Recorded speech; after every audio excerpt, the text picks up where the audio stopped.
Come back. Barcelona have been beaten by Juventus in Turin by 3-0, and overall, their counter-attacking method, their solid defending, it worked for them. Yeah, fantastic game plan carried out to a T. I think there was a... We said before the game how organised this Juventus team are.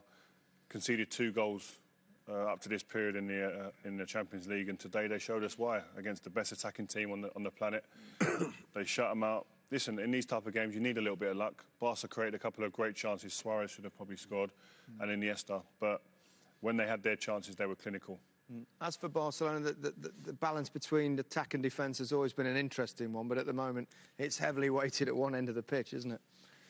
Very much so. I think they're carrying players in important areas. You know, in the full-back positions, they're carrying players. I'm not sure on Umtiti. I'm still not convinced by the goalkeeper. And they're relying on the front three to get them out of trouble all the time. I think any other team on the planet now are dead and buried in this tie. But I think you've just that little bit of hope for Barcelona because of the front three.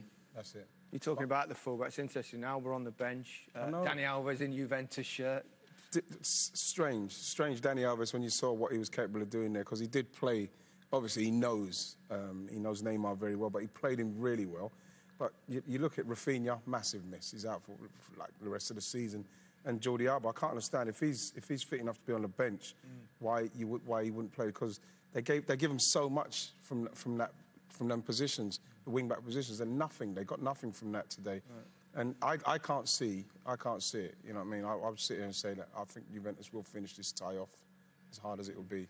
The star player was not one of Messi, Suarez or Neymar this evening. It was Dybala. Yeah. He was the man who, scored the first 2 goals, and this is the first one. But what he done was, he just got himself in those areas. Look at that area.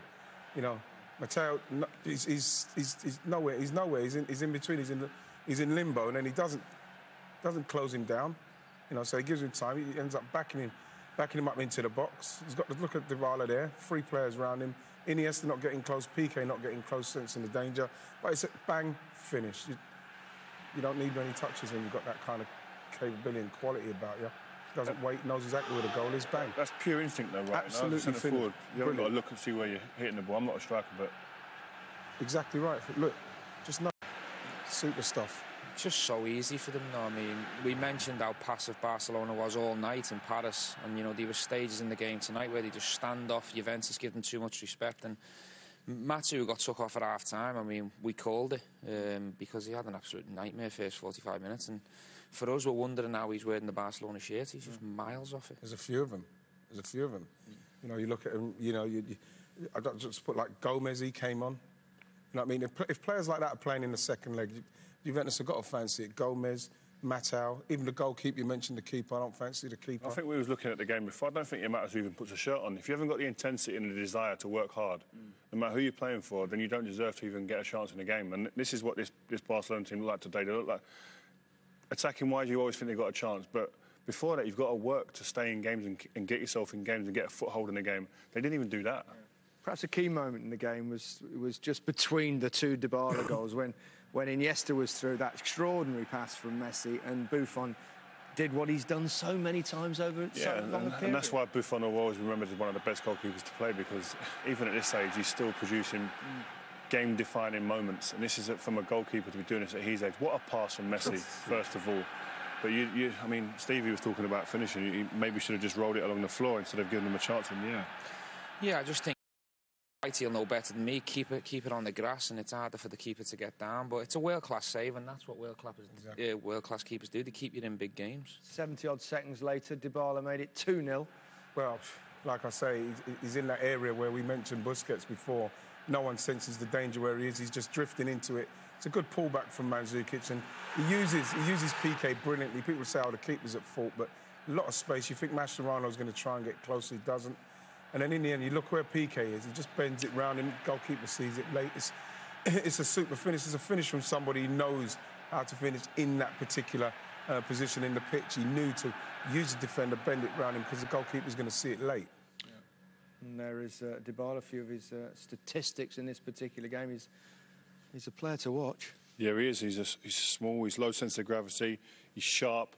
But the way he plays, he just in and out of the game, and then you don't see him, and all of a sudden he pops up in positions you think, oh, he's like a centre forward, but he's out wide. He's keeping the game ball moving, involved in the play, playing nice passes. But when it's in the areas where you can define a game, he ends up always being on the end of that pass. And then today we showed the clinical side of him. We're looking for some kind of response in the second half, and the worst thing that could happen to Barcelona was conceding another one, and that's exactly what happened. I just can't understand. You know, Barcelona is so weak off set.